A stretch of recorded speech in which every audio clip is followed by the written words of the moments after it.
Cordial saludo, profesor Santiago Zarate. Mi nombre es Yuri Martínez.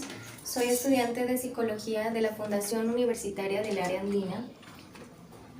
Mi grupo está conformado por 3 integrantes, donde abordaremos el tema de los neurotransmisores. Y en especial hablaremos del neurotransmisor llamado dopamina, que fue el escogido por el grupo.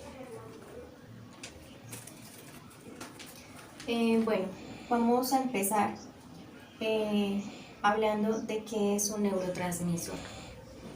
Los neurotransmisores son sustancias químicas que se encargan de la transmisión de señales desde una neurona hasta la siguiente a través de la sinapsis. Seguimos con la segunda, que es la dopamina. La dopamina es un importante neurotransmisor del sistema nervioso central, con múltiples e importantes funciones. Fue descubierta por Arvid Carlsson, un neurocientífico, en el año de 1959. Es uno de los muchos neurotransmisores que utilizan las neuronas para comunicarse entre ellas. La dopamina tiene una función muy importante en los espacios sinápticos, es decir, los espacios microscópicos en los que las células nerviosas establecen conexión entre sí. Es una sustancia producida naturalmente por el cuerpo humano, pero que también puede ser elaborada en laboratorios artificialmente. La dopamina fue sintetizada artificialmente por los biólogos ingleses George Berger y James Ewings en 1910. Décadas después, en 1952, los científicos suecos Arvid Carlsson y Nils Hilliard lograron desentrañar las funciones y características principales de un neurotransmisor.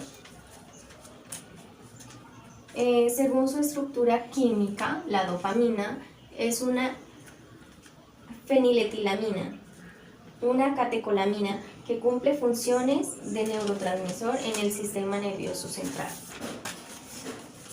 activando los 5 tipos de receptores celulares de la dopamina. Continuamos con la tercera pregunta, que es ¿qué pasa si tengo poca dopamina en el cerebro? La dopamina cumple funciones muy importantes en la vida, como es el placer, la recompensa, la motivación, la atención. Es por ello que debe existir un equilibrio en los niveles de dopamina para que nuestro cerebro funcione adecuadamente. No solo el exceso de dopamina, sino la falta de la misma descontrolan muchas funciones cerebrales. Como lo dije anteriormente, la dopamina es producida naturalmente por el cuerpo, pero también puede ser producida artificialmente en laboratorios. La dopamina es la causante de la sensación de placer y relajación. Desempeña varias funciones y tiene un recorrido en los ganglios basales, que están en el interior del cerebro, que tiene como función principal los movimientos suaves y controlados. Si la dopamina no llega a esta zona, aparece la enfermedad llamada Parkinson, que es una de las enfermedades más degenerativas del sistema nervioso.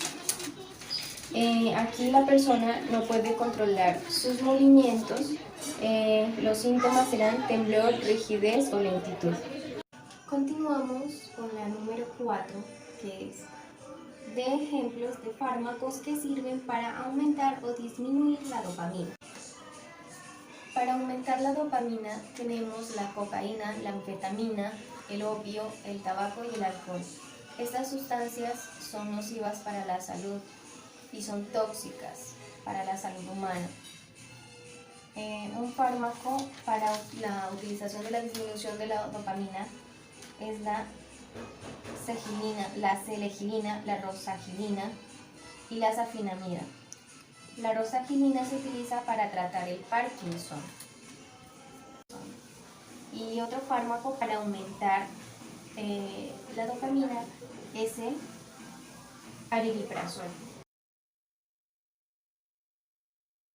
Buenas noches, mi nombre es Ana Valentina Velázquez, pertenezco al programa de Psicología de la Fundación Universitaria de la Arandina.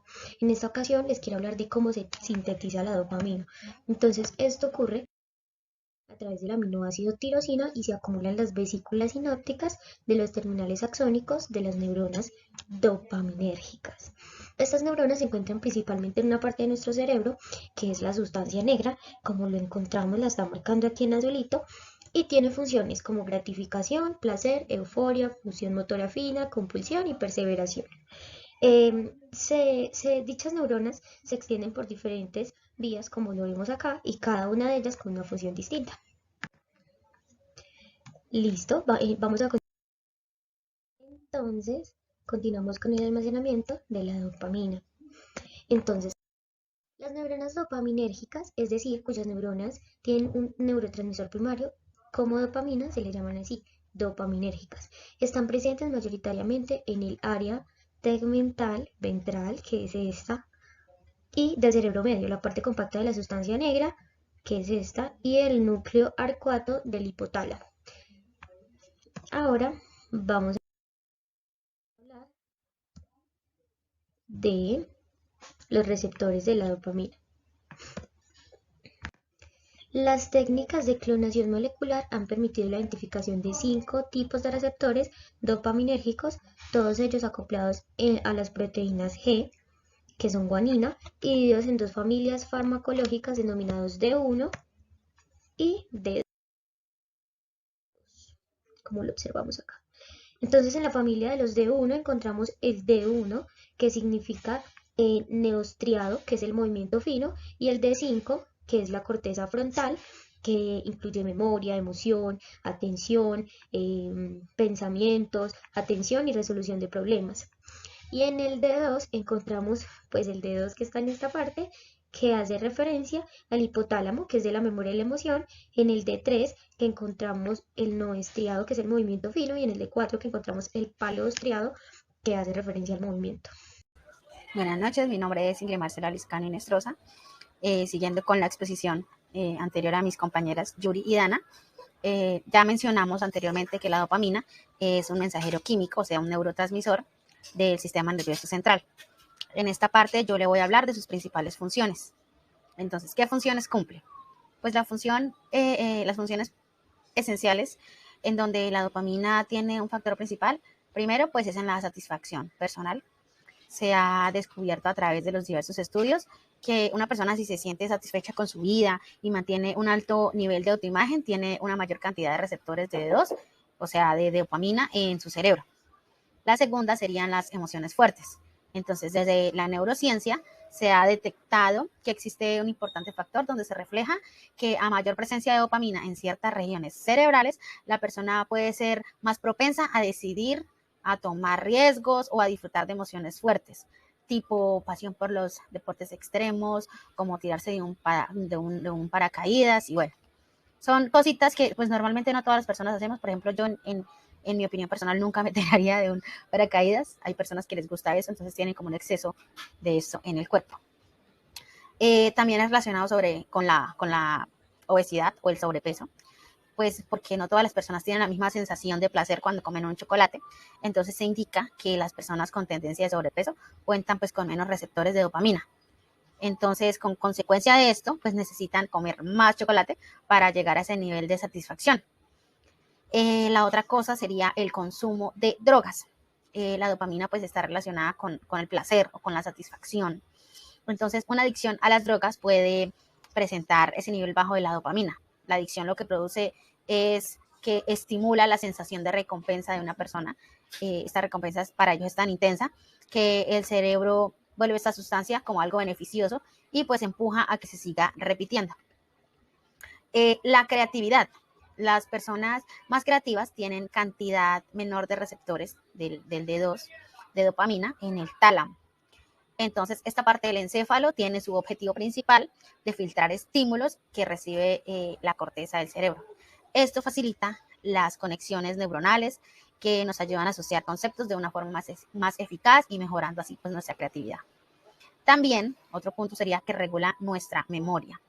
Entonces, pues la dopamina se encarga de regular la duración de la información, o mejor dicho, pues los recuerdos. Esto es el proceso en donde el recuerdo se puede difuminar o permanecer en nuestra memoria. Entonces, cuando aprendemos algo que nos satisface o nos da placer, entonces la dopamina se activa. Y el hipocampo, para que retenga esta información lo que hace es activar en el hipocampo para que pues retenga la información, perdón. De lo contrario, pues el recuerdo, si no es favorable o si es algo aburrido, pues la dopamina no se activa y pues entonces el recuerdo no se almacena. Por eso es que muchos de nosotros no recordamos mucho de álgebra del colegio, porque pues de pronto no nos daba satisfacción, el cerebro no se activaba el hipocampo, entonces por esto pues no almacenábamos esta información. Ahora, también los niveles de motivación. Entonces, el vínculo entre la dopamina y la motivación está sumamente comprobado de que las personas siempre están enfocadas en cumplir ciertos objetivos. Entonces, lo que hacemos es que la dopamina se activa en nuestra corteza prefrontal y lo que hace es motivarnos a tener esa satisfacción de conseguir algo. Ahora, la personalidad del individuo, se dice que la dopamina puede ser uno de los factores para tener en cuenta a la hora de saber si una persona es más introvertida, extrovertida, si es valiente, inseguro, seguro, cositas así. Y la última, pues lo más importante es la de sentirnos enamorados. Entonces, el amor es una reacción emocional entre las personas y las emociones están controladas por efectos químicos ocurridos en el cerebro.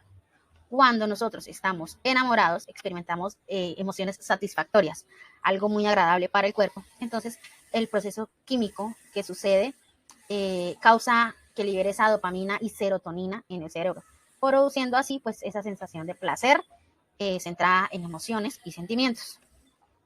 Ahora, hablaremos qué vías del cerebro tiene y por dónde pasa. Entonces tenemos muy presente que la dopamina es frecuentemente considerada como la causante de las sensaciones placenteras y de la sensación de relajación en las sustancias que se encuentran distribuidas pues, en nuestro cerebro. Cada una de ellas, aquí tenemos 4, tiene papeles bastante importantes, desempeñan papeles bastante importantes. Voy a mencionarlas una a una.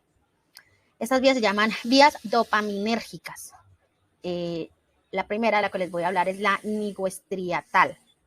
Esta vía es aquella que se proyecta desde la sustancia negra al cuerpo estirado, concretamente al núcleo caudado y al putamen. Esta vía tiene un papel fundamental en el control motor y es el que estimula el movimiento, la intención principal de esta, pues es movernos. Las lesiones o alteraciones de esta vía puede llevarnos a enfermedades como el Parkinson o afecte nuestra vía nigroestriada, generando numerosos síntomas. Asimismo, pues las antagonistas dopaminérgicas del D2 pueden inducir a síntomas extrapiramidales asociados al pseudo-Parkinson, o lo que le llamamos normalmente el Parkinson. La segunda vía es la mesolímbica, que es aquella que conecta el mesencéfalo con el sistema límbico. En esta vía sucede que a través de la proyección de neuronas dopaminérgicas, no tengo que leerlo porque es bastante duro de pronunciar para mí. Entonces estas neuronas dopaminérgicas van desde el área tegmental ventral en el mesencéfalo con el cuerpo estirado ventral, entre los que se encuentran el núcleo accumbens. Además se relaciona con otras estructuras como la amígdala, el hipocampo o la corteza prefrontal. Seguimos con la tercera, que es la mesocortical. Entonces, una de las principales vías es esta. Es muy importante en la función cognitiva y se cree que está muy asociada a las respuestas relacionadas con la motivación y las emociones. Cuando llegan a haber trastornos en esta vía, se dice que aparecen psicosis, como las que se ven en el deterioro cognitivo de la esquizofrenia. Esta vía es sumamente relacionada con la vía mesolímbica y la vía de la gratificación emocional. Ahora, por último, la tuberoinfundibular. Esta vía se proyecta desde el hipotálamo hasta la glándula pituitaria. Más concretamente va desde el núcleo, desde un núcleo muy concreto del hipotálamo medio basal, llamado núcleo arcuato, o también llamado región tuberal, y va hasta la eminencia medial o región infundibular. Esta vía tiene una influencia en la secreción de algunas hormonas por parte de la hipófisis, como la prolactina. Esta hormona que entre otras funciones tiene de segregar leche durante la maternidad, y segrega concretamente en la adenohipófisis. Así las neuronas dopaminérgicas de esta vía suelen ser activas e inhibir la liberación de prolactina. Es decir, que la presencia de dopamina en la vía tuberoinfundibular inhibe la síntesis de la prolactina y además favorece la síntesis de la somatotropina. Ahora, ¿qué pasa si tenemos mucha dopamina en nuestro cerebro, en nuestro cuerpo? El exceso de esta hormona puede conducir a manías, alucinaciones o esquizofrenia. Es decir, que la dopamina pues no solo segrega felicidad, también puede ocasionar enfermedades. El exceso de esta hormona puede conducir a manías, como ya dije anteriormente, alucinaciones, esquizofrenia. Pues su liberación excesiva en un momento equivocado puede hacer que las cosas insignificantes adquieran una importancia injustificada. Esto lo dijo el doctor Matthews Billet de la Medical Unit Viena del Departamento de Psicología y Psicoterapia. Entonces, muchas gracias por estar esta tarde con nosotros. Quedamos atentos a cualquier comentario que nos haga el profe y que tengan buena tarde. Hasta luego.